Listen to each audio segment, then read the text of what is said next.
Hello, hello, Leo Collective, Sun, Moon, and Rising. Ako po si James. Kamusta po kayong lahat? And welcome po sa James Tario PH. Ngayon na po, diretso po tayo sa inyong special reading, ang pera and career reading for this time. So ano ang frequency ng pera at career sa buhay ninyo mga Leos at this moment? Pag-usapan natin yan. But first, gamitin nyo lang po yung mga resonate kayo ha and leave the rest. Yung pong ibang impormasyon ay para po sa ibang Leos yun. Kaya talasan nyo po ang inyong intuition, para po makuha nyo yung mga messages na kaloob po sa inyo ng spirit guides po sa reading natin for today. Thank you po again sa lahat po na nagdo-donate at saka po sa mga hindi nag-i-skip ng ads. Maraming salamat po sa inyong suporta sa ating channel. Thank you again for your generosity, your kindness, and love po para sa akin at sa ating reading every time. So Leo, ano naghihintay sa inyo para sa inyong pera and career? Inhale and exhale. At the center of your reading, you have the King of Swords. In the area of what you want, you have the Six of Pentacles. Beautiful. In the area of what you need, you have the Moon card. In the area of what's affecting your current energy, meron kang the Strength card. Beautiful. In the area of your near future, meron kang the Hanged Man. In the area of your challenge, meron kang the High Priestess. In the area of your fortune, meron kang the Three of Cups. Very good. Celebration. Harvest time ito para sa iyo, Leo. Congratulations. In the area of your divine advice, meron kang King of Cups. Lovely. In the area of your outcome, this time sa iyong pera and career, you have Ace of Cups. Wow!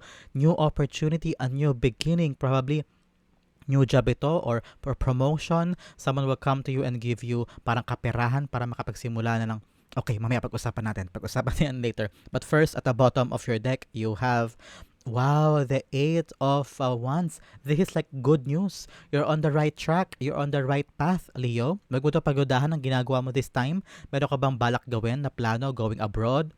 Or channeling a different avenue? Baka ngayon balak mo lumipat ng trabaho, lumipat sa ibang lugar, o magtanong kay boss kung pwede ka na bang ma-promote, ganyan. So now parang nag-search ka ba online of a better job opportunity somewhere and you're thinking, tama bang lumipat na ba ako? Tama bang portahan ko to?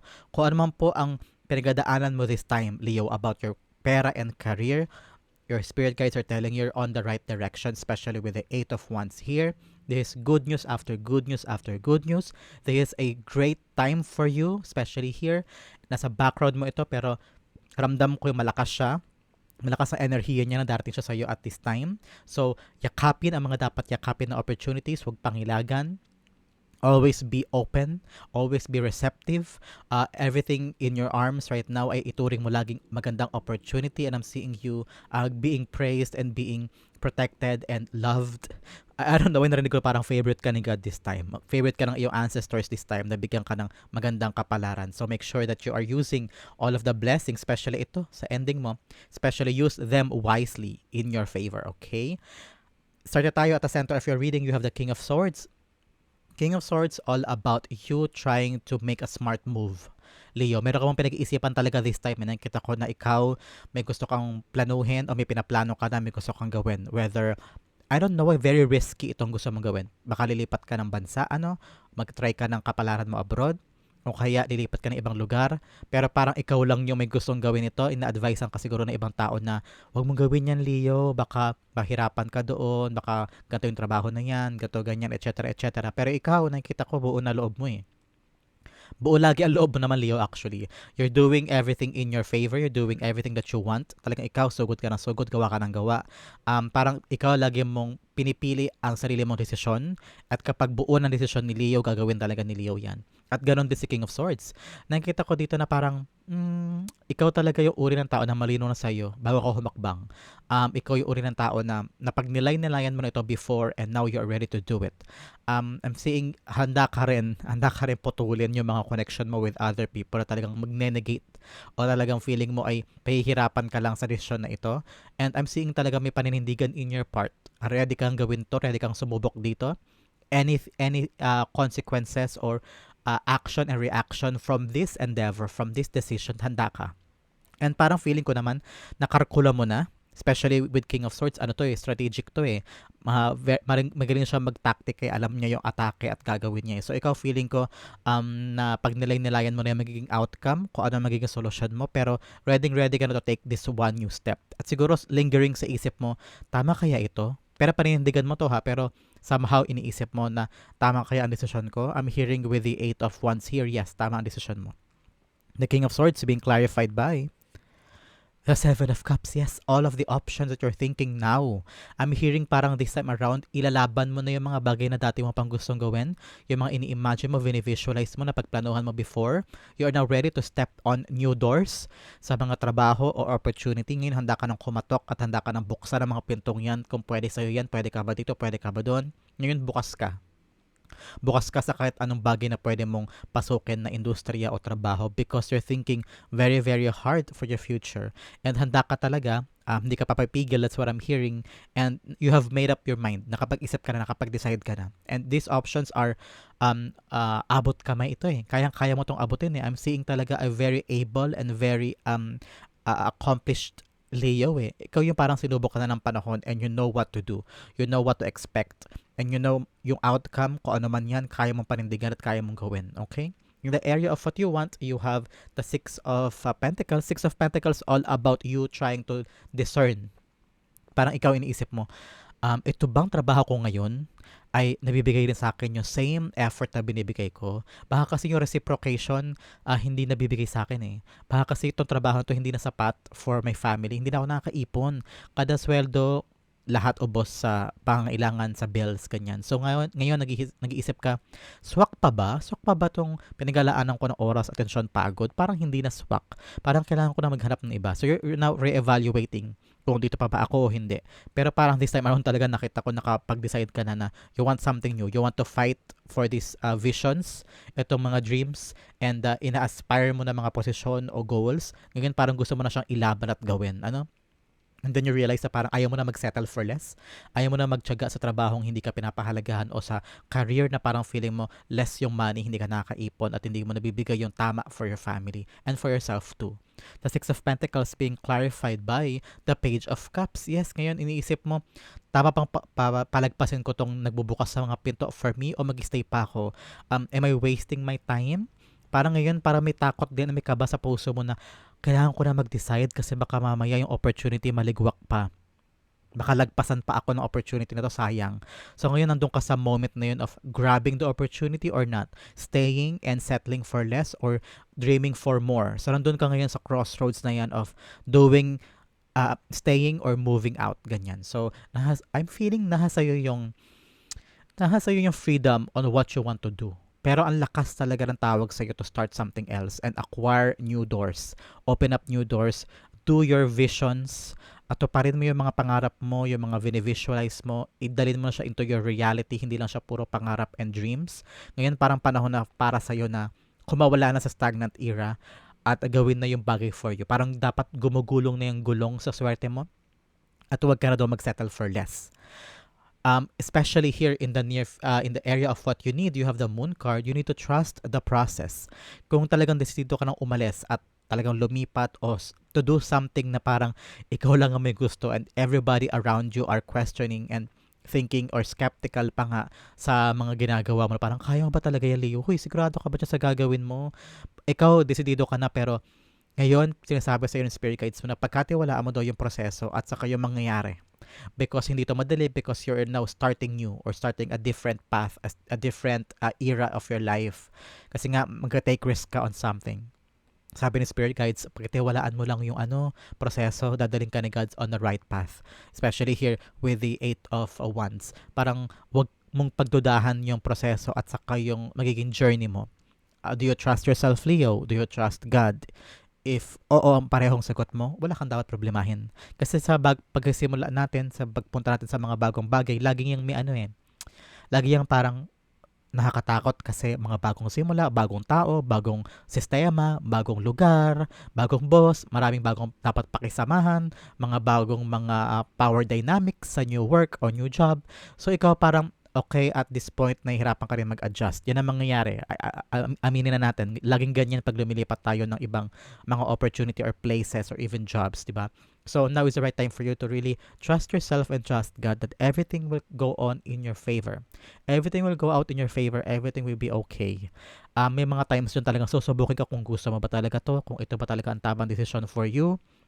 And you just have to prove God and prove yourself na yes, Pinanindigan mo yung iyong choices and yes, you're on the right path and then yun, boom, dadaling ka ni God. Marirealize mo lang after 2-3 months parang, okay, nakapag-settle na ako, nakapag-adjust na ako, okay pala tong trabaho na to, buti na lang hindi ako bumitaw, buti na lang ginawa ko, buti na lang tinuloy ko, buti na lang pinagkatiwalaan ko yung sarili ko sa kasi God because dadalhin pala talaga niya ako sa mas magandang trabaho, mas magandang buhay and parang test lang yun test of your virtue, test of your faith, and test of how are you willing to give everything na what you got para sa trabahong ito. The moon card is being clarified by the 10 of Wands. Yes, kahit talaga mabigat, kahit mahirap, parang titest ka talaga ng panahon kung kakayanin mo at hanggang saan ang kaya mo in order to acquire this new beginning ng gusto mo.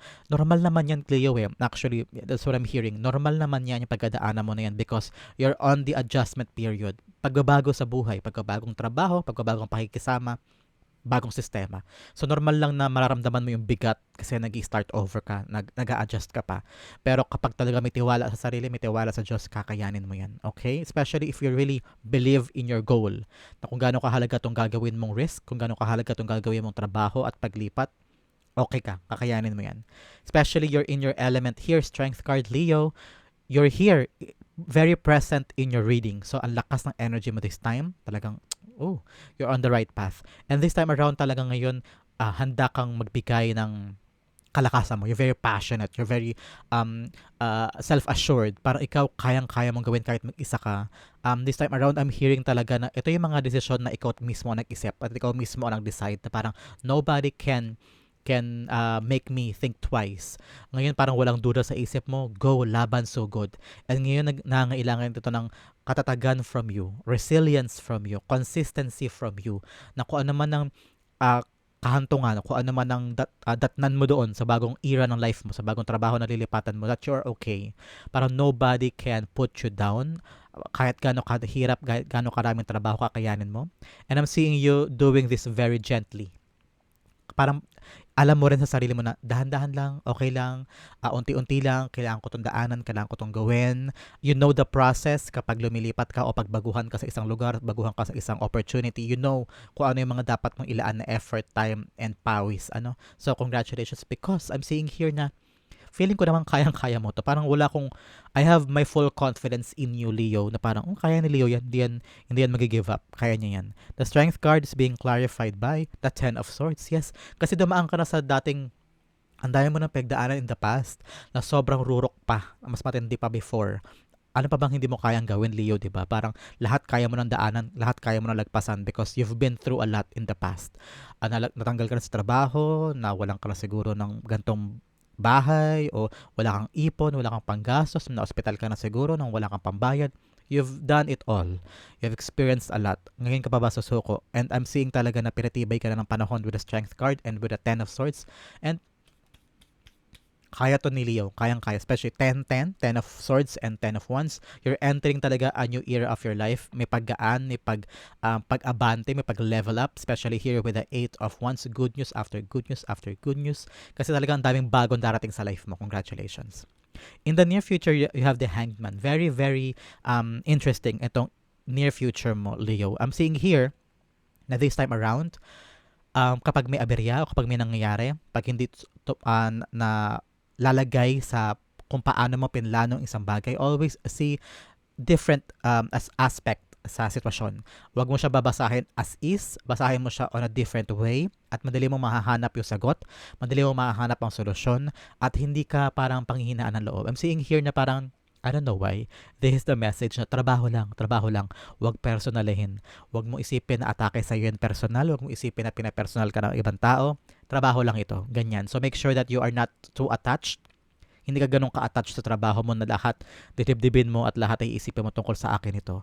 Make sure na tignan mo lagi yung aspeto o sitwasyon sa ibang paraan na parang, okay, galit lang si boss kasi gawa nito. Hindi siya galit sa akin. Galit siya sa trabaho o sa outcome o sa sa nangyari pero hindi sa akin, ganyan. So now meron kang kalinawan, mas lumalawak ang isip mo, mas madali mo tuloy na aatake ang trabaho at sitwasyon na mas mabilis because dinedetach mo yung personal mo sa trabaho. So ngayon mas magaling ka, mas strategic ka this time and very very smart. Okay, the Hanged Man is being clarified by the Devil card. Yes, yung mga kumakadena sa'yo parang ngayon this time around black Block na sa isip mo yan. Ngayon, naintindihan mo na kung ano yung dapat iwasan, naintindihan mo na kung dapat gawin. Kung galit sila, dapat hindi ako galit, hindi ako dapat papatol, hindi ako dapat makikirat-rat, hindi dapat ako makikipag-drama sa kanila, hindi ako papasok sa conflict, hindi ako papasok sa chismis, aalis na ako, hindi ako sasama sa mga gimmick-gimmick, kaya ko na mag-ipon this time, hindi ako bibili ng mamahalin. Yung mga ganong bagay, Leo, in your near future, now you're a very, very wise person. You know how to spend your money. You know what's important. You know kung ano dapat iwasan, kung ano dapat gawin. I'm very, very proud of you, actually. Dagdagan natin ang yung near future ng money oracle messages. Sagit lamang. Pag nakuha ko siya, ayan. So, ano ang mga additional money matters na kailangang isipin ni Leo in the near future? You have public face. Follow your heart. Become who you want to be. Earn a reputation. It's okay to be yourself. Especially here. Alam mo na talaga yung dapat iwasan. Kilala mo yung sarili mo. Alam mo yung hindi ka nagigimik, hindi ka nagagastos. Yung parang, you know your authentic self. You know what's true for you. Kung ano yung mahalaga para sa'yo. Especially here, tamang-tama, tugmang-tugma siya. It's okay to be yourself. Hindi mo kailangan makisabay sa iba. I'm seeing you're earning a reputation para makikilala ka nila. Ay, si Leo matalino yan, si Leo magaling yan, wais yan, magaling yan sa pera, magaling yan magtrabaho. So, now you're earning a reputation that people will applaud you because alam mo kung paano umiwas sa mga temptasyon, sa mga drama, sa mga conflict, and you're a very, very smart person talaga. Another message, you have shedding, reducing losses, elimination, and completing a new metamorphosis. Time to set higher goals. Especially here, kapag iniwanan ka ng mga bagay na nagpapakadena sa'yo, ngayon ang time na parang nililinis mo ang buhay mo, eliminating the devil sa temptations, alak, ganyan, bisyo, partying, mga drama-drama sa buhay. Pag yan, iniwasan mo, you're just putting yourself into a higher frequency para makuha mo yung mga higher goals mo. Congratulations, Leo. Napakaganda nito. So, punta tayo sa inyong challenge. You have the High Priestess. Challenge sa iyo pagkatiwalaan ng sarili, Leo. Magkaroon ka ng intuition na parang, is this the right thing to do? Ito ba dapat gawin? God, what I'm gonna do here? Parang ngayon, kailangan mo daw palakasin ng yung spiritual power. Trusting God, trusting yourself. Especially here with the moon card, pareho ka ng needs at saka challenge mo. Talagang kailangan mo ngayon ng palakasin ng tiwala sa Diyos at saka tiwala sa proseso ng tinatrabaho mo. Kapag na-frustrate ka o pag nainip ka o pag feeling mo hindi natutupad sa kung paano mo pinlano ang mga bagay-bagay, magdasal, manalig, meditate. Sometimes the answers are not here, especially si High Priestess, siya ang holder to ng mga secrets of life. So may mga bagay tayong hindi naiintindihan this time. At kapag hindi mo naiintindihan, that doesn't mean na hindi ka nalalapit sa iyong future o sa iyong goal. Kapag mayroong mga aberya at hindi naiintindihan, hindi naunawaan, magulo, confusing, hindi naman yan nangangahulugan na parang naliligaw ka o parang wala na, talo na. Hindi ganun eh. It's just like the process. Daanan mo lang daw. And the answers will come to you at the right time. God will give you the aha moment. Parang, okay. Kaya pala, dinaanan ko yun kasi mahimit ko pala si boss at yung boss na yun magiging boss ko rin dito. Mas maalawan pala yung relationship namin. Mas madali siyang katrabaho, ganyan. So, may mga dinadaanan tayo sa life natin na parang unsure. Ang gulo na parang ano ba to, hindi ko ito naiintindihan, pero ma-realize mo pagliko along the way, next month or next year, ma-realize mo kaya pala dinaanan ko yun because ito ang dahilan. So the answers will come to you at the right time. Sa ngayon, trust the unknown and just know in your heart that the secrets of life will reveal to yourself in the near future at God's perfect time. The High Priestess being clarified by the Eight of Swords. Yes. Feel mo ngayon stuck ka, wala kang magawa o wala kang magawang solusyon o paraan sa ibang bagay sa iyong life now. I'm seeing na parang you're ready to conquer new things. You're ready to open up yourself in the options and doors. Pero may something inside you, especially here, sabi ko kanina na parang merong takot, may kaba, may alinlangan, pero hindi mo yun pinapakita sa iba. Pero sa loob-loob mo, ramdam, tama ba to? Is there any other way? Am I losing myself? And like, feeling mo talaga walang sumusuporta sa'yo, walang tumutulong sa'yo. Kaya parang ngayon, kailangan talaga pataasin mo ang tiwala kay God, sa Diyos, at sa sarili mo. Nakakayanin mo even if you feel alone, even if you feel helpless and hopeless. Pero kung talagang may determination ka and motivation to do it on your own at may tiwala ka sa sarili mo, especially here in the options coming up for you and doors, kaya mo yan, Leo. Kaya mo yan. Lalagpasan mo lang ito. Pagkatiwalaan mo ang tadhana, ang kapalaran, and the answers will come to you at the right time. Especially here in your fortune, you have the Three of Cups. Fortune is a celebration. Harvest time. Meron kang makukuha this time. I don't know why. Merong sagot probably. Makuha mo na yung sagot na, uy Leo, pasok ka na. Uy Leo, may tumawag, hinihintay ka daw bukas, meron ka ng schedule for a meeting, schedule for an interview, pasok ka na sa training, ganyan. So, there will be good news for you, especially here with the Eight of Wands, good news ng isang celebration. Whether nakuha mo na yung result for a civil service exam or licensure exam or pasok ka na sa ganitong trabaho, may dumating na pera this time. Baka ngayon okay na yung papeles mo, makukuha mo na yung perang pinakait sa'yo nung dati mong boss o kaya yung benefits dumating na. So there will be something in your life this time na i-celebrate mo, makakatuwa ka na parang, uy, nanalo ko ng ganitong pera. Yung small wins, big wins, i-celebrate mo yan because that is God-given for you. Okay? The Three of Cups being clarified by the Justice card. Yes, wow, balance will be restored in your life this time. May balance. This celebration is like you telling yourself, uy, good karma ko to, pinaghirapan ko to. Itong mga bagay na sineselebrate ko this time, bunga to ng pinaghirapan ko. This is like your action before, ngayon mo maririp yung iyong harvest. So this is like God giving you the things na pinakait sa'yo talaga in the past and now, yung iyo yan at wala makakapigil sa mga swerte yung makukuha mo this time. So celebrate life, ha, Leo? If anything na dumating na good news this time, is-celebrate mo yan and always treat it as if God is giving you kung ano yung mga bagay na dapat noon pa meron. Pero ngayon, binibigay niya sa'yo kasi karapat-dapat ka sa celebration na yan. For others, I'm seeing you're gonna win a court case. Meron mga legal issues about pera, career, and ari-arian. I'm seeing you're gonna win this. Very dumating lang bigla yung message na yan. So if you're really into a deep court issues or paper issues, document issues, ngayon parang I'm seeing you getting the beautiful result of this and you're gonna celebrate it with your family and loved ones. Okay? Dagdagan natin ang mga money oracle messages mo sa iyong fortune gamit ang ating money oracle cards. Let's have investments. Ooh, like I said, documents. Investments made will have positive results that will bring prosperity. Invest wisely. So, ito mga investment mo daw in the past o yung mga pinaglalaanan mo ng pera, I'm seeing now, you're gonna get daw the fruit of your labor. Magkakaroon ka daw ng magandang prosperity from this investment. So, make sure daw then, in the near future then, mag-ingat ka daw at saka maging mabusisi ka sa mga investments mo. Especially here, the Justice card is here. Malamang sinasabi nito na busisiin mo kada papeles, kada pinipirmahan mo, basahin mong mabuti. Kung kinakailangan mo maghanap ng legal experts para ituro sa'yo kung ano yung mga meaning ng mga words na yan at ano magiging complications o ano magiging consequences kapag pinirmahan mo ito, maghanap ka ng legal experts that will give you the right advice and the true meaning of those written in the papers, para mapangalagaan mo yung mga investment mo at hindi ka ma-scam, para mapangalagaan mo rin ang iyong sariling pera in the near future. Okay? Be careful where you put your money. Okay, Leo? Another message for your fortune. You have authority. Take on the role of a leader and everyone will respect you. Be self-confident. So, napakagandang message sa'yo this time. Usaping pera mo, parang ikaw, panghawakan mo ang sarili mo, especially here this is King of Swords in another form. King of Swords, authority, take on the role of a leader and everyone will respect you. Be self-confident, especially in your decisions, in your goals, in your aspirations, sa mga bagay na gusto mong tahakin, sa bagay na gusto mong gawin. Always be in your best element and parang pag darating ka sa isang kwarto, dapat you're the boss. Parang everybody is listening to you. Everybody is ready to listen to you and be persuaded sa mga sasabihin mo. Parang ikaw yung parang lahat lalapitan ka nila and everybody will just say yes to you. Parang lahat papabor sa'yo. So make sure this time you're practicing also the leadership aura and authority aura, that everything will work out in your favor and everybody will respect you. Okay? And everything you say matters. Okay. So ang iyong divine advice at this time, you have the King of Cups. Be gentle. Dahan-dahan lang, relax. Huwag mo hayaan daw this time na yung emosyon mo ay makaapekto sa iyong isipan, especially in your decision making.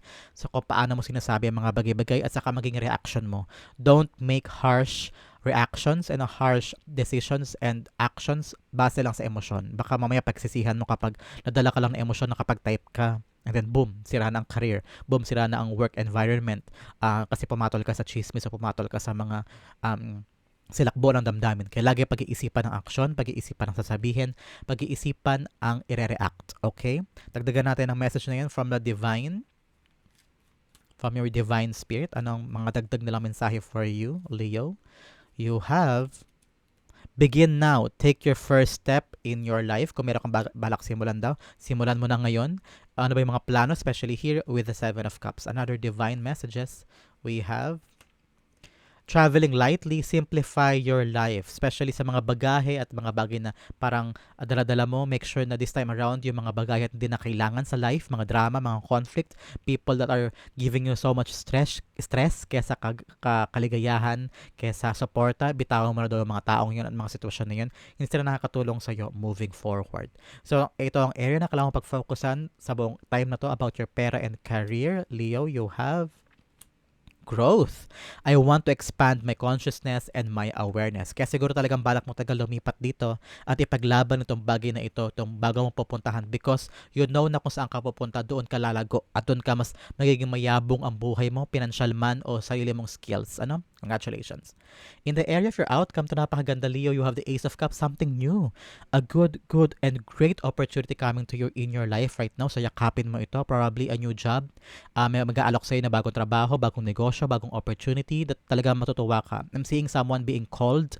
Tatawagan ka because andyan na yung hinihiling mo trabaho abroad, yung slot na patagal mong pinilahan for a very long time. Ilang beses ka nagpasa ng resume or curriculum vitae on different companies. Ngayon may darating sa yung tawag o recognition or confirmation at nakuha mo, Leo, yung bagong opportunity na ito.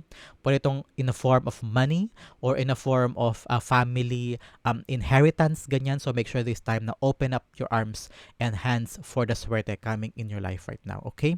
The Ace of Cups being clarified by the Two of Swords. Ooh, this opportunity will require you to make a choice, Leo. Very interesting, very interesting. Parang itong opportunity ito nagbibigay sa iyo na parang, pipiliin ko ba to o iiwanan ko yung ibang bagay? Parang this time around, napakalaking opportunity nito na para mangailangan sa iyo na mag-decide. Siguro trabaho abroad o alok ng ibang trabaho dito. Parang dalawang magkaibang trabaho na parehong magandang opportunity, maganda ang hatid sa iyo, pero alin na mas maganda? Alin ang tibok ng puso mo? Sinasabi sa iyo ng spirit guides mo na pagkatiwalaan ng sarili, intuition, ask people in your life that will give you the sound advice para matimbang mo kung anong dapat mong gawin. Always listen to your heart. Dapat manggaling sa kaligayahan mo, sa authentic love mo because kapag kasi napilitan ka lang gawin isang bagay because of logic, baka kasi pagisihan mo in the near future at bumitaw ka din. Pero kapag nanggaling sa love and true feelings mo, yung decision mo, ay pangahawakan mo yan habang buhay. At talaga mag-enjoy ka dyan sa decision mo, paninindigan mo. So make sure this time around, ask yourself, meditate, have your inner self telling you kung ano ba talaga ang dapat decision, tanggapin ito, or iba ang piliin. So napakagandang problema, new opportunity o ibang work. So this is something that you're gonna need to think through this time around, Leo. So saan po kayo naka-resonate, saan po kayo naka-relate? Comment down below and I'll be reading messages. Thank you again for watching. This has been James for James Tarot PH. God bless everybody.